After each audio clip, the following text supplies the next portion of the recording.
Today we'll be flipping a recent show called American Things Europeans Find Weird, a clip that didn't sit well with some of our viewers. We should first provide the disclaimer that these kinds of shows focus on either stereotypes or behavior that might be common, but certainly not traits belonging to everyone of a certain country or continent. Not all Englishmen are habitual tea drinkers, and not all French folks have a penchant for reciting romantic poetry. And no, a good deal of Americans don't take their beloved Smith & Wesson to the shopping mall. We also understand that Europe is a very diverse place with countless cultures, but what we'll attempt to do today is present traits, habits, or actions that happen in Europe and are perhaps common that could be construed as strange to visitors. With that said, welcome to this episode of the Infographic Show, European Things Other Countries Find Weird.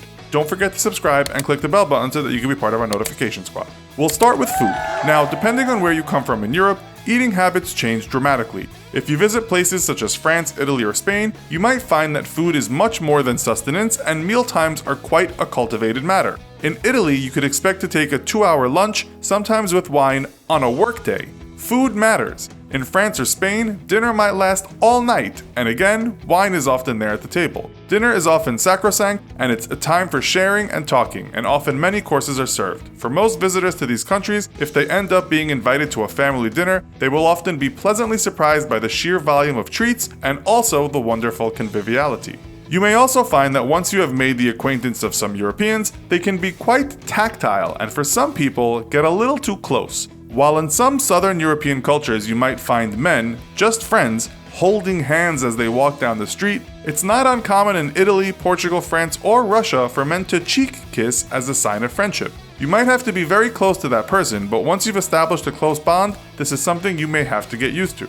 After visiting France, you could be in England an hour later and try to kiss a man on his cheek there and he may take offense. One thing people might find peculiar about the English is their orderliness and sometimes utilitarian nature. In England, compared to the continent, people can be quite serious about things. This could be how much emphasis they put on an orderly queue, or even how much they espouse not making a fuss. Some people call this the stiff upper lip, meaning someone shows great restraint. You'll find people don't complain much in restaurants, or even are quite nice to someone who they hate, if not pushed to the extreme. But the English are also renowned for their propriety in times of adversity, much the reason why Rudyard Kipling once wrote, "Only mad dogs and Englishmen go out in the midday sun."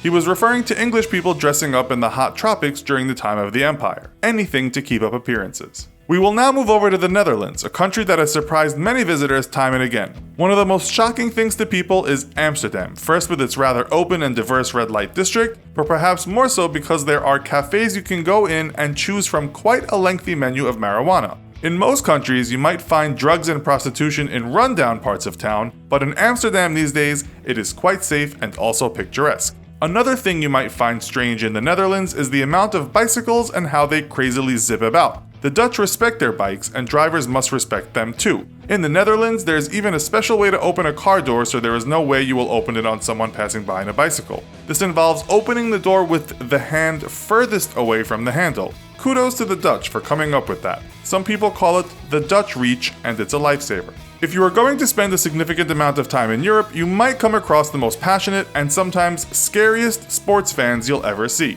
While football hooliganism is sometimes said to be a British thing, most infamous in the 70s and 80s, it is widespread across Europe. People literally die for the game or their team. In Eastern European countries, such as Poland, the Czech Republic, Turkey, or Croatia, you'll find supporters with units that look more like special forces. In Italy, Spain, and the UK, supporters at once cry over the beautiful game and then later vent their anger by tearing apart parts of cities. You will find this in other parts of the world, such as countries in South America, but let's say if your average Canadian got caught up in this, they might find it rather peculiar. If you were to come across some hooligans and made a run for it, you might find that you'd easily get lost. European cities are old and weren't designed using easy-to-navigate systems. You could say many cities in Asia are relatively new cities in terms of them being built up to modern standards, and most American cities were created in a block system.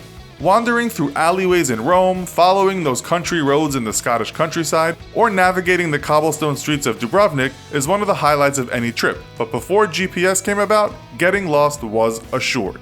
Let's say you are lost, and you stop at a local bar for a drink. One of the great things about some places in Europe is the homey feel of some of these old establishments. They might open till very late, or people in some parts of Europe may not even go out until 11 p.m. In more rural communities, you might still find people driving after a few drinks, and in most parts of Europe, you won't be blasted with AC while having to endure sports on 6 TVs. While you'll find American-style sports bars in Europe, one charming thing you'll still find is that the pub, the inn, the cafe will have a homely touch. You'll also find in Europe that a lot of young people get away with drinking. The age limit law in many European countries may not so assiduously be enforced by pub owners or police. If you are American, you'll also find that police in most of Europe are not so much in your face as they are in the States. They seem to be a nicer breed of cop. If you are young and want to party, head to Europe. Ironically, laws are laxer and there is, for the most part, less crime. You might need a drink to calm your nerves after you've experienced a day of watching nude people at the beach. Certainly in Spain and France, you'll find toplessness to be absolutely nothing out of the ordinary, and we are not talking about nudist beaches. Go there a second time, and you'll just get used to it, and maybe even throw caution to the wind and strip yourself. As most of you are English speakers watching this, or can understand English, we feel we must give you a word of warning if you visit the UK. That warning is, you might not understand people when they speak to you. You think you speak English and know what it sounds like, and then you find yourself asking someone in Liverpool where the Beatles Story Museum is. What you hear back sounds like a foreign language. Down a few pints of Guinness in Dublin and start to chat with a guy with a very broad accent and you'll be equally confused. The accent can change from town to town, so even if you fully understand the Mancunian, that's someone from Manchester, you might have problems following someone's gist on the wonderful and wild moors of Yorkshire, and you've only driven for 45 minutes. It's actually fascinating to behold. We'll leave you with that and hope you can see the delights of Europe one day. If you've already visited Europe, let us know in the comments what you found strange. Also, be sure to check out our other video called Common Stereotypes About Americans. Thanks for watching, and as always, don't forget to like, share, and subscribe. See you next time, and happy travels!